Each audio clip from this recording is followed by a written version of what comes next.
सुध महादेव मंदिर, जम्मू। यहां पर है भगवान शिव का खंडित त्रिशूल।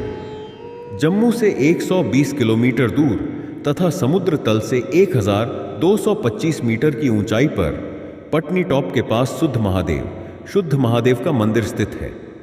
यह मंदिर शिवजी के प्रमुख मंदिरों में से एक है। इस मंदिर की सबसे बड़ी विशेषता यह है कि यहाँ पर एक विशाल त्रिशूल के 3 टुकड़े जमीन में गड़े हुए हैं, जो कि पौराणिक कथाओं के अनुसार स्वयं भगवान शिव के हैं। इस मंदिर से कुछ दूरी पर माता पार्वती की जन्मभूमि मानतलाई है।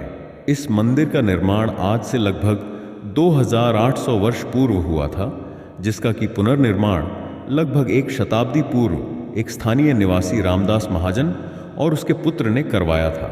इस मंदिर में एक प्राचीन शिवलिंग, नंदी और शिव परिवार की मूर्तियां हैं। सुध महादेव की पौराणिक कथा, जैसा कि हमने आपको ऊपर बताया कि सुध महादेव के पास ही मानतलाई है, जो कि माता पार्वती की जन्मभूमि है।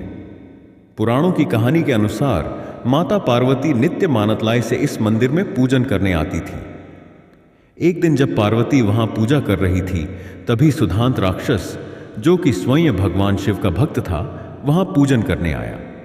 जब सुधांत ने माता पार्वती को वहां पूजन करते देखा, तो वो पार्वती से बात करने के लिए उनके समीप जाकर खड़े हो गए। जैसे ही मां पार्वती ने पूजन समाप्त होने के बाद अपनी आंखें खोली, वो एक राक्षस को अपने सामने खड़ा देखकर घबरा गई। घबराहट में वो जोर जोर से चिल्लाने लगी।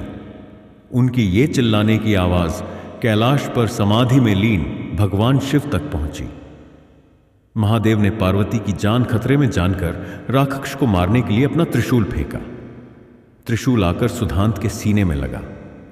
उधर त्रिशूल फेंकने के बाद शिवजी को झांत हुआ कि उनसे तो अनजाने में बड़ी गलती हो गई, इसलिए उन्होंने वहां पर आकर सुधांत को पुनः जीवन देने की पेशकश करी।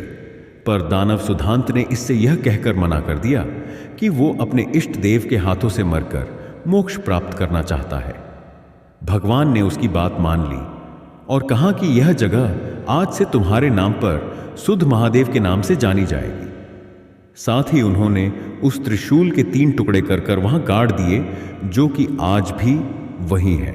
हालांकि कई जगह सुधांत को दुराचारी राक्षस भी बताया गया है और कहा जाता है कि वो मंदिर में मां पार्वती पर बुरी नीयत से आया था, इसलिए भगवान शिव ने उसका वध कर दिया।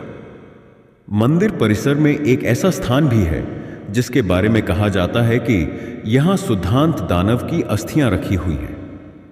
मंदिर परिसर में वह स्थान जिसके बारे में कहा जाता है कि यहां सुधांत राक्षस की अस्थियां रखी है। ये तीनों टुकड़े मंदिर परिसर में खुले में गड़े हुए हैं। इसमें सबसे बड़ा हिस्सा त्रिशूल के ऊपर वाला हिस्सा है, मध्यम आकार वाला बीच का हिस्सा है तथा सबसे नीचे का हिस्सा सबसे छोटा है, जो कि पहले थोड़ा सा जमीन के ऊपर दिखाई देता था, पर मंदिर के अंदर टाइल लगाने के बाद वो फर्श के लेवल के बराबर हो गया है। इन त्रिशूलों के ऊपर किसी अनजान लिपि में कुछ लिखा हुआ है, जिसे कि आज तक पढ़ा नहीं जा सका है।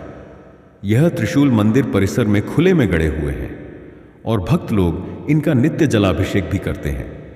पाप नाशनी बावली, मंदिर के बाहर ही पाप नाशनी बावड़ी है, जिसमें कि पहाड़ों से 24 घंटे 12 महीने पानी आता रहता है।